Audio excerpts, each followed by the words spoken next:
और सब chief justice साहब से आज अपोजिशन के वफ्द की मुलाकात हुई है, जिसमें बानी पीटीआई से नाम मुलाकात करवाने का भी शिकवा किया गया है। उनकी मुलाकात जो है कितनी अहम है?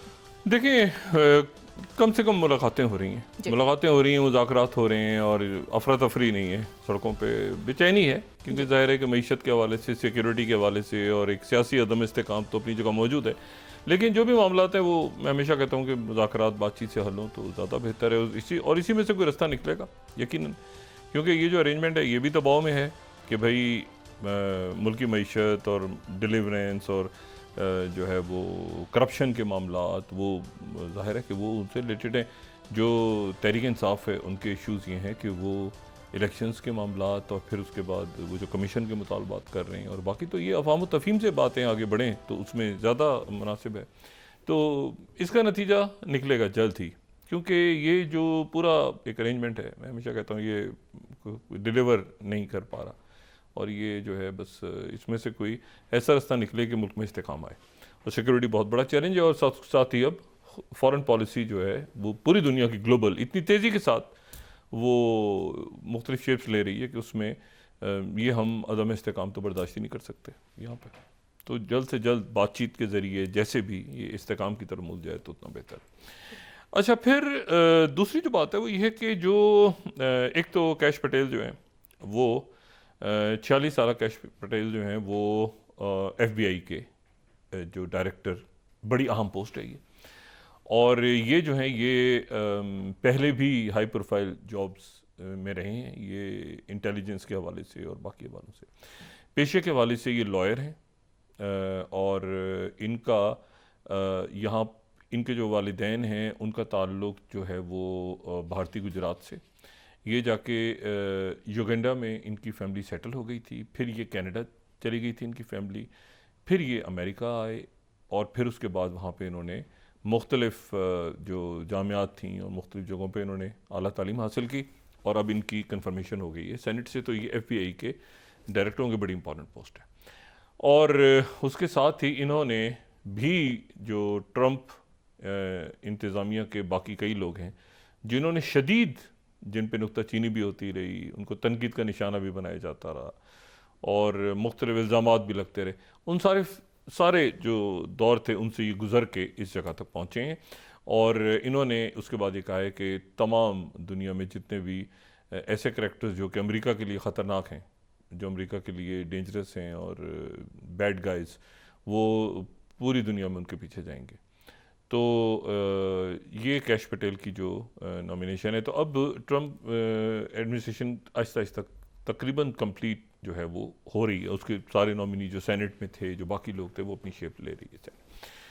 अच्छा, इसी दौरान जो है वो अच्छा, इसमें अब एक बात बड़ी यहाँ पे अहम है, और वो ये है कि ये जो कॉस्ट कटिंग की बात हो रही है कि जो अमेरिका जो है वो मुख्तलिफ फंड्स दुनिया में कम कर रहा है, काट रहा है और इमदाद ख़त्म कर रहा है, और ये सारी बात कर रहा है। ये ज़हन में रखें कि अमेरिका की जो फॉरेन पॉलिसी है उसमें अगर हम चंद साल पहले तक जाएं, यानी हम लेट्स से कि हम चले जाएं कोई 2016 तक चले जाएं, तो तब तक जो है वो ख़ुद अमेरिका की जो इंटेलिजेंस की जो आर्काइव्स हैं वो ये बताती हैं कि उन्होंने दुनिया में बड़े पैमाने पे, ज़ाहिर है कि सोवियत यूनियन ने भी किया, सिर्फ अमेरिका ने नहीं किया, कोल्ड वॉर में सोवियत यूनियन ने भी किया होगा, लेकिन उनके पेपर्स इस तरह से डीक्लासिफाई नहीं होते तो हमें नहीं पता चलता। लेकिन ये जो ऑपरेशंस हैं ये तो उनकी तरफ से भी हुए होंगे, कोवर्ट ऑपरेशंस। तो उसमें यह है कि अगर हम ये देखें यहाँ से 1976 में चले जाएं, 1976, तो उस वक्त का जो न्यूयॉर्क टाइम्स है, मैं सिर्फ ये बता रहा हूँ कि USAID और बाकी जो पैसे कम कर रहे हैं उसकी वजूहात क्या हो सकती हैं। अगर हम 76 का न्यूज़पेपर देखें, 7 जनवरी 1976, तो CIA funding Europe set to go back 3 decades. तब जो है वो 7 जनवरी का न्यूयॉर्क टाइम्स बता रहा है कि 3 दहाइयों से CIA की फंडिंग हो रही है। ये आगे थे काफ़ी ज़्यादा वहाँ पे। सेकेंड वर्ल्ड वॉर के बाद सोवियत इन्फ्लुएंस बढ़ गया था, तो सबसे पहले जो है वो इटली के इलेक्शंस पे अमेरिका ने वहाँ पर कोशिश की थी कि उनकी जो क्रिश्चियन डेमोक्रेटिक पार्टी है वो जीत जाए, और वो जीत गई। और उसके जो पॉलिटिशियंस थे वो हर साल जो है अमेरिका से पैसे लेते थे और ख़ामोशी के साथ उनका प्रोपेगेंडा और ये सारा। तो और उसके बाद 2022 में ये पेपर सामने आए थे, जो सेकंड स्लाइड है, कि the British plan to keep Italy's communist from power. तो ये जो है ये तमाम दुनिया में, और उनके जो चूँकि पेपर्स डीक्लासिफाई हो जाते हैं कुछ अर्से के बाद, लेकिन अब जल्दी होने जा रहे हैं, अब तो रियल टाइम करने जा रहे हैं ना ये डीओजी इलॉन मस्क जो है, जो कि बड़ा अच्छा है, कि पिछले चंद सालों में पता चले कि क्या हुआ। अच्छा, वॉशिंगटन पोस्ट ने फिर 2016 में ये मजमून पूरा लिखा, long history of US interfering with elections elsewhere. 2020 में ये मैं रेफरेंसेस इसलिए दे रहा हूँ कि ये बड़ी इंटरेस्टिंग रीडिंग्स हैं अगर किसी ने इनको देखना हो। When CIA interferes in foreign elections. फिर उसके बाद 2016 में उन्होंने ये कहा, 2016 में US try to change other governments 72 times during cold war. अब 2016 तक ये उनके पेपर्स जो डीक्लासिफाई हो रहे थे उसमें बयान हो चुका था, और 7 गवर्नमेंट्स को फिर फॉरेन पॉलिसी ने 2013 में बताया कि 7 गवर्नमेंट्स जो US ने गिराई हैं। और उसके बाद फिर LA टाइम्स में 2016 में बड़ा एक इंटरेस्टिंग आर्टिकल आया था, US is no stranger interfering the elections of other country. Elections, coups भी हो रही हैं, इलेक्शंस भी हो रहे हैं। और फॉरेन पॉलिसी 2017 का तो उन्होंने सेलिब्रेट ही किया कि 64 years later CIA finally releases details of Iranian coup. ये जो मोहम्मद मुसद्दिक की, डॉक्टर मुसद्दिक के पेपर्स उन्होंने रिलीज़ किए 2017 में। और फिर उसके बाद 2016 में द वर्ल्ड ऑफ कूज सिंस 1950। अच्छा, ये भी बड़ा इंटरेस्टिंग। फिर उसके बाद 9th जो है वो ये है कि CIA has long sought to sway foreign voters. तो ये जो है इसमें बात सारी ये है कि CIA एल सल्वाडोर में इतने पैसे देती थी 2 पॉलिटिकल पार्टीज को, 1.4 मिलियन। मतलब ये देखें, बात सारी ये है कि 3-4 चीज़ें जो हैं वो यहाँ पे मद्देनज़र रखना ज़रूरी हैं बहुत ज़्यादा। पहली बात तो ये है कि जो उनका ये 3 अल्फाज जो है ना, ये 3 जो उनके कोवर्ट ऑपरेशंस, ओवर्ट ऑपरेशंस में तो ये है कि खुल के बात हो रही है, असल तो ये कि कोवर्ट ऑपरेशंस हो। और CIA का जो एक्ट था 1991 का, उसमें जो इंटेलिजेंस ऑथराइजेशन एक्ट था उसमें ये यानी 47 में बन गई थी CIA, लेकिन 91 में इन्होंने प्रॉपर उसको ऑथराइज़ किया कि भाई ऐसा है कि एक तो इसमें ये कोवर्ट ऑपरेशंस कैसे होंगे। कोवर्ट ऑपरेशंस मुराद ये है कि वो ऑपरेशंस जिनका जाहिर ना किया जाए, खामोशी के साथ किए जाएं। एक तो ओवर्ट हैं, और एक जो है यानी उनको बिल्कुल खामोशी से ऐसे कि पता ही ना चले किसी को। और ये जो है ये एनीवे तो ये कोवर्ट ऑपरेशंस के तहत हुकूमतें भी गिरी, इलेक्शंस भी हुए, और उसमें यह है कि अपनी जो पसंदीदा जो कायदीन थे उनको भी लाया गया सामने। ये होता रहा हमेशा। ये जो अब ये एड वगैरह बंद हो रही है ना, मैं उसके तनाजुर में बात करूँ कि क्या जहन में आता है कि क्या आने वाले दिनों में हो सकता है। ऐसा नहीं होगा, ये होगा, ये क्या तरीका है।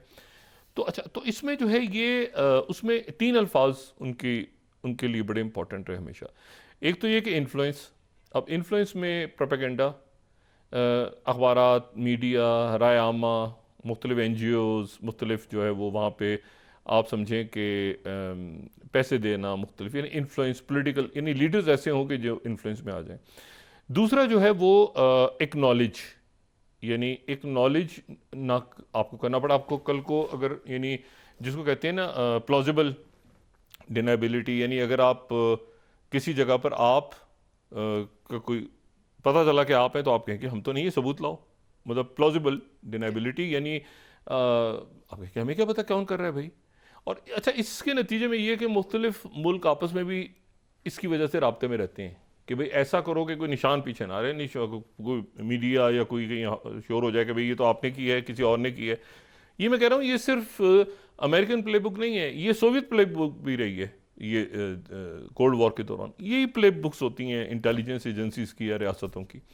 अच्छा, और उसके बाद ये है कि अब्रॉड के मुल्क से बाहर, यानी दूसरे मुल्क पे, ये नहीं कि हुकूमत में मौजूद है तो अपनी हुकूमत को दूसरी हुकूमतों को गिरा रहे हैं।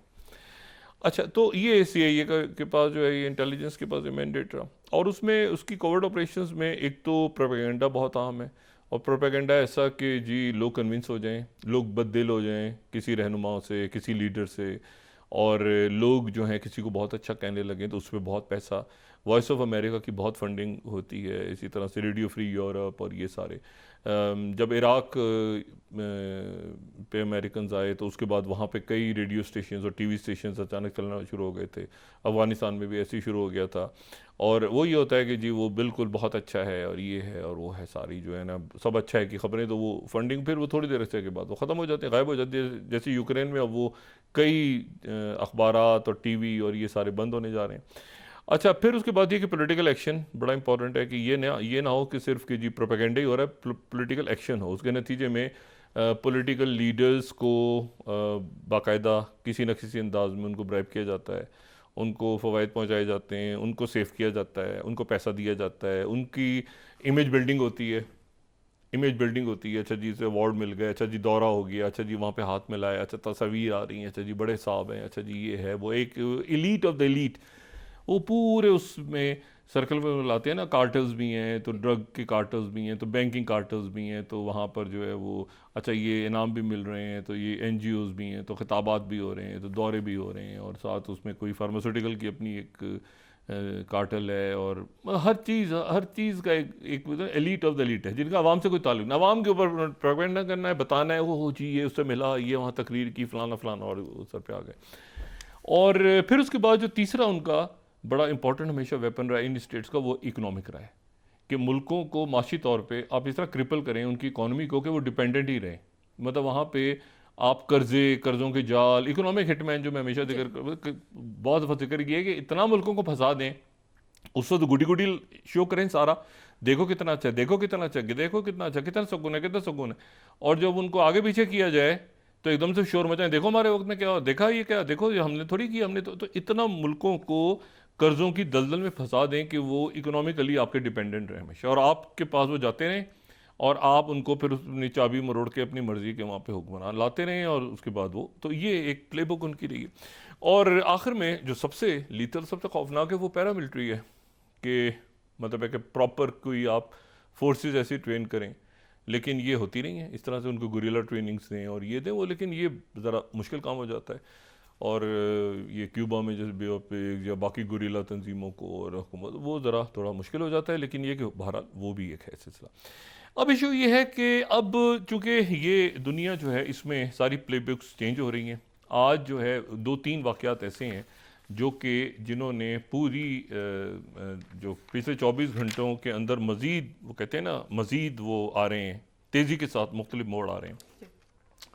अब उन मुख्तलिफ मोड़ जो आ रहे हैं, एक तो ये है कि ये पैसा सारा जो US एड का तेज़ी के साथ इंडिया में एक इतला आ रही है कि वहाँ पे इलेक्शंस के अंदर कोई पैसा गया है। पाकिस्तान के ऊपर भी बात होगी आने वाले दिनों में कि ये जो ये कौन सी NGOs थी, कौन से लोग थे जो ट्रेन होते थे, बाकायदा ट्रेनिंग्स लेते थे, मतलब US एड के पैसे से आगे पीछे कैसे हुआ, बाकी मुल्कों में भी आ रही हैं, तो शायद पाकिस्तान के बारे में भी ये इतलात आएँ।